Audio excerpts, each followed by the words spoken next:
आइए आज जानते हैं एस्टीकरण अभिक्रिया और हुंस्टीकर अभिक्रिया के बारे में। देखो बच्चों, ये एक नेम रिएक्शन है एस्टीकरण, ठीक है।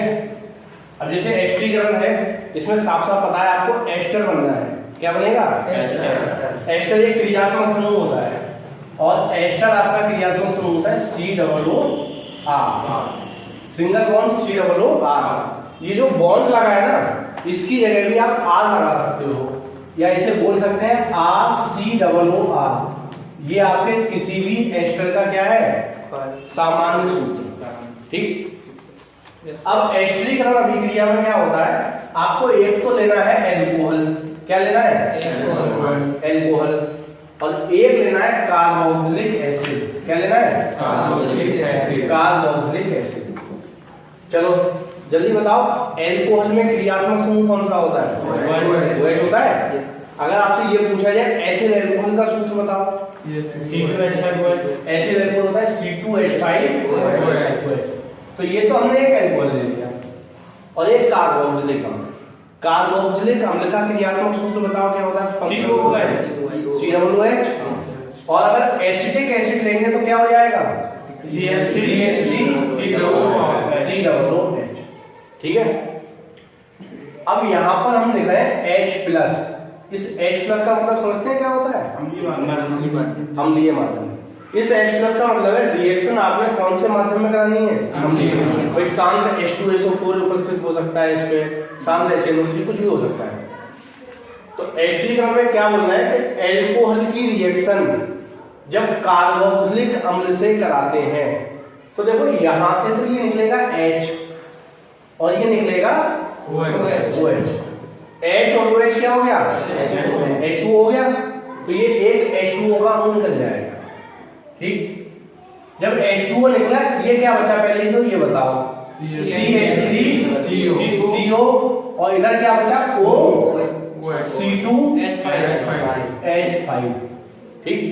तो ये जो कंपाउंड बना, इसे ध्यान से देखो और इसे देखो। देखो दोनों में कुछ सिमिलरिटीज हैं। R की जगह R क्या होता है? L का समूह।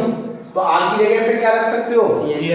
CH3 और C2H5। तो देखो एक जगह तो R की जगह है CH3 और दूसरे R की जगह क्या है? C2H5। जब COO ग्रुप R से जुड़ा होता है वो एस्टर होता है। तो ये क्या बन गया आपका? एस्टर। इसीलिए ये अभिक्रिया क्या कहलाती है? एस्टरीकरण। अच्छा, इसका नाम क्या होगा? Ethyl acetate. Ethyl acetate. C2H5 है एथिल, और ये जो होता है CH3COO- ये एसीटेट कहलाता है। क्या है ये?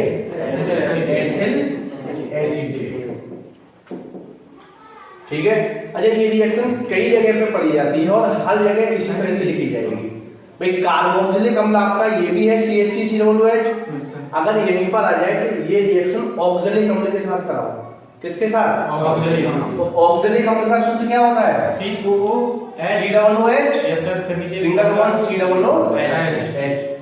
अगर आपसे कहा जाए यही रिएक्शन एस्टरीकरण आपको ऑक्सैलिक अम्ल के साथ कराना है, तो ऑक्सैलिक अम्ल किसकी जगह पे आया है? कार्बोक्सिलिक अम्ल की जगह। और साथ में रिएक्शन करानी किससे है? एल्कोहल से। तो एल्कोहल आपने लिख दिया C2H5OH। अरे इसके भी अणु कितने लिए जाएंगे? 2। जब रिएक्शन आप कराओगे तो क्या होगा? देखो H और OH क्या बन जाएगा? H2 COO C2H5 COO। देखो ये OH और ये H, H2 निकल गया, ये C2H5 यहां जुड़ गया, लेकिन COOH ग्रुप कितने हैं इसमें? 2। तो जो आपका एथिल एल्कोहल है उसके भी कितने अणु लिए जाएंगे? 2। तो ये यहां पर फिर लिख लेंगे, ये H और ये OH H2O, ये C2H5 यहां जोड़ दो, COO C2H5 और प्लस कितने H2O? 2 H2O।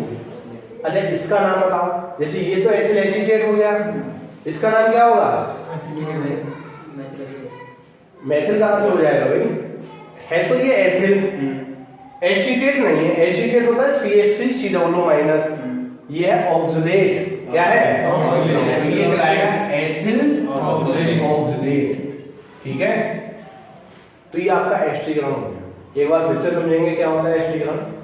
जब एल्कोहल की रिएक्शन अच्छा ये भी जरूरी नहीं है कि एथिल अल्कोहल ही होगा, कोई सा भी अल्कोहल हो सकता है। अल्कोहल की रिएक्शन कार्बोक्सिलिक एसिड से कराते हैं, कार्बोक्सिलिक अम्ल से।